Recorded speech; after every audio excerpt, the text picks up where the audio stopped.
The U.S. has launched 251 military interventions since 1991. Just since 1991. Just since 1991. 250. 469 since 1798. And let's be honest, part of the reason that we didn't have as many invasions back in the 1800s of other countries is because it was tough to get there. You had to get on a boat. It's like back then you hear something happen in Niger and you're like, oh Jesus, what is that, like a 3-month trip? Yes, I know we got to go and we have to de-coup them or re-coup them or put in our puppets. I know, but I just don't want to get on that ship for 3.5 months. It's a long time to go. We don't, no one's even invented a television yet. I'm gonna play cards for 3 months. Fuck. God damn it. Someone could just get on the TV situation. 250. And here's a map. I forgot. This is the ones we've admitted. I forgot to say this. Let me start this over. The U.S. has admitted to 251 military interventions since 1991 and 469 since 1798. Admitted. These are the ones we said we did do. This is not even counting the ones we fucking deny. Because this map, the source is the Congressional Research Service. Everything in red, we have had military interventions in. And then a lot of the others that we haven't, it's because they were already fully aligned with us and we didn't have to worry about invading them. So you look at like Canada's not in red because they just always do our bidding. You have Australia's not in red because they just always do whatever the fuck we tell them to. So some of these, it's not like we couldn't. It's just we didn't need to. I think there's people like John Bolton and Kissinger and shit and that and Anthony Blinken that are probably looking at this map and going, I wish that we had a little more red here and there, but the problem is we haven't needed to. Like if they could just say something mean to us so we can have a reason to go in there, because I really would like to turn Australia red on this map. The United States has launched at least 251 military interventions between 1991 and 2022.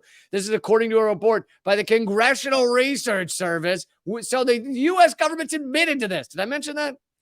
A U.S. government institution that compiles information on behalf of Congress. The report documented another 218 U.S. military interventions from 1798 to 1990.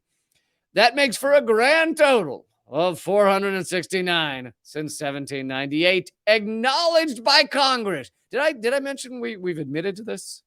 This is not, I mean, I always find it amazing when it's shit we've admitted to. The New York Times, with all their propaganda, couldn't even deny that we've done this. Couldn't deny it. This data was published on March 8th, 2022 by the Congressional Research Service. The list of countries targeted by the U.S. military includes the vast majority of nations on Earth, including almost every single country in Latin America and the Caribbean and most of the African continent. From the beginning of 1991 to the beginning of 2004, the U.S. military launched 100 interventions, according to the Congressional Research Service. That number grew to 200 between 91 and 2018. And here's the punchline. I'm about to give you the punchline to this whole insane number of U.S. interventions.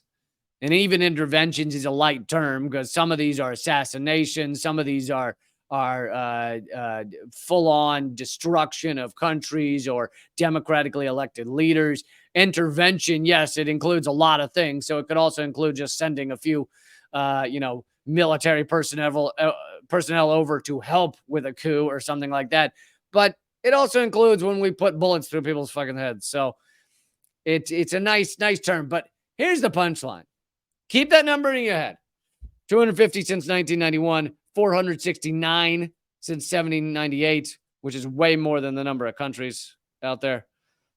Keep those numbers in your head and then read this quote from our lovely Secretary of State, Antony Blinken, from our squirrel-eyed Secretary of State.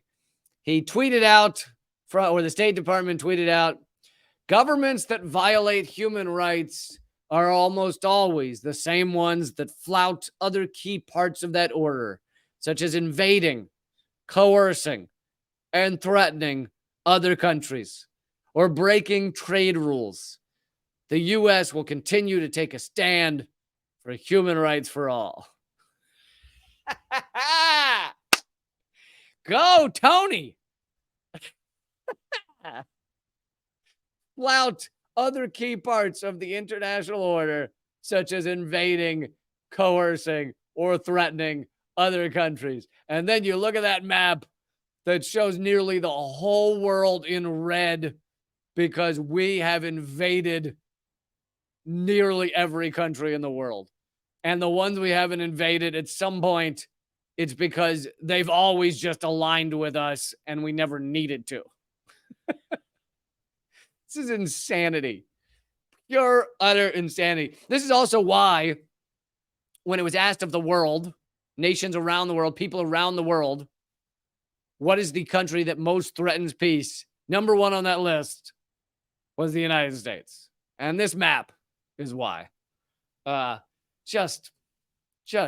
It's true psychopathological, fucking murderous insanity.